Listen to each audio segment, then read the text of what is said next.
Yaani umekaa zako kwenye daladala umetulia, unasubiri daladala iondoke ili uende mahali ambapo unataka kwenda, anakuja tu konda anakurupuka huko alikotoka, amebeba kiloba chake cha mchele, badala akwambia bwana hebu sogea hivi tuweke hichi kiloba cha mchele au cha nyanya hapa chini ya siti.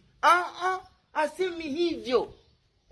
Tena ndo unamkuta kachangamka kabisa na ile mijezi yao inavunuka hawaifui. Unasikia eti panua miguu tuweke mzigo.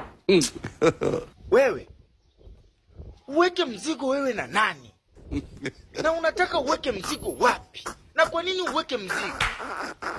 Alafu kuweka mzigo na mimi kutanua miguu kuna uhusiana nini? Huko chini unataka kuweka mzigo gani?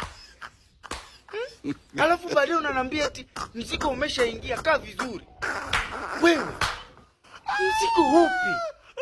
Wewe unavyoniona mimi ni wakutanua miguu ili niingiziwe mzigo? Mzigo hiyo mzigo hiyo which?